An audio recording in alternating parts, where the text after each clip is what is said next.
Welcome. So today I want to show you how to do a layered dot design using our underglazes that we have in class.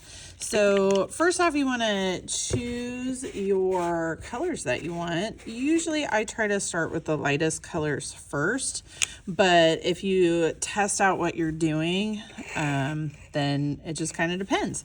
So I like to shake up my underglaze and then just use the lid. Do be careful if you get a bunch of underglaze in the threads of your lid though, because that'll make it crusty and hard to open later.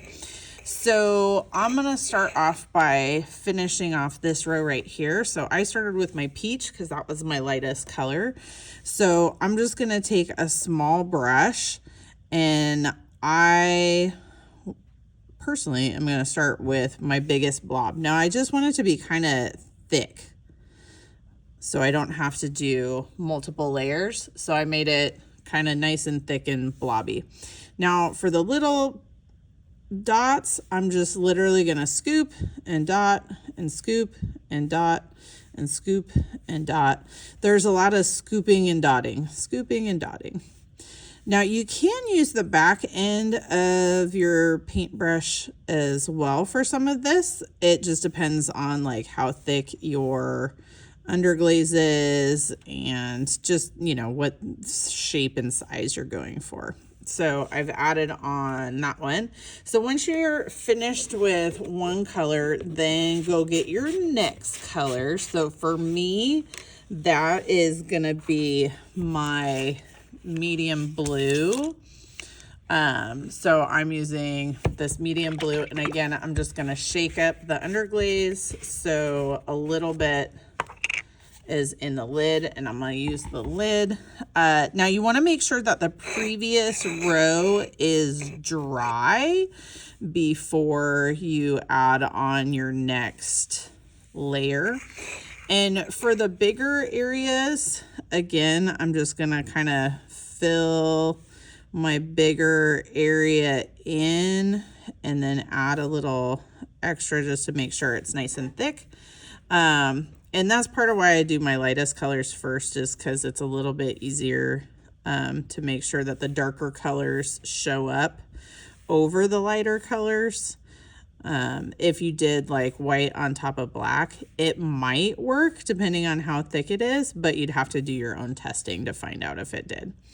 So once you've got your second color on all the parts that you want, and that has dried, so I've added on, it's just again dip and dot. Once that one has dried, like over here, and I can tell that it's dry because it is no longer shiny.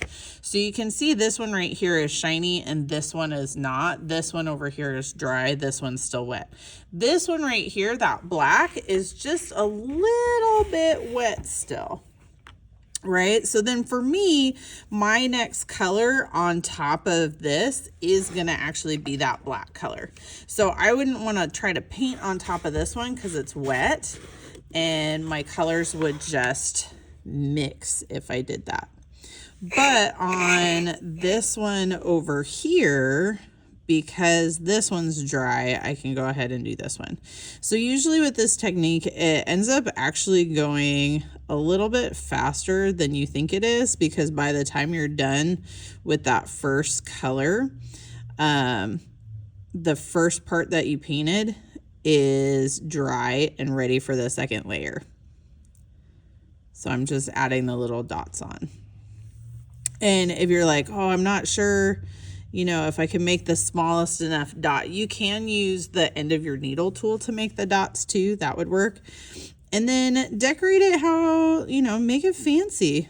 Make it worth your time and effort. The more fancy you make it look, you know, we're just making dots. But the more fancy you make it look, the funner it is for people to look at, because they're always finding something new. So it's just continuing to add on and layer. All right, so do lots of layering, make it a pattern. And common mistakes that I see with this is students will try to use their paintbrush to make lots of dots and they'll go like this, where they're just using the paintbrush over and over and over again.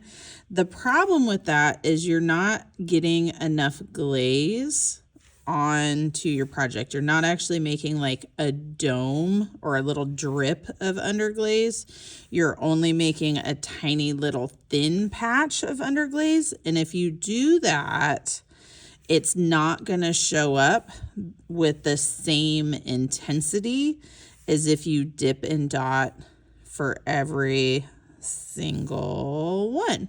So I highly recommend dip and then dot, right? So make sure that for each dot you are going and getting more underglaze.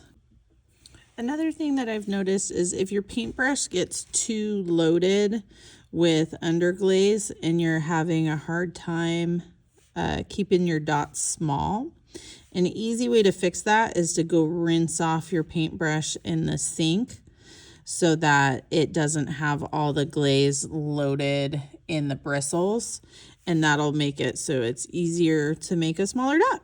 And have fun, experiment. Thanks, everybody.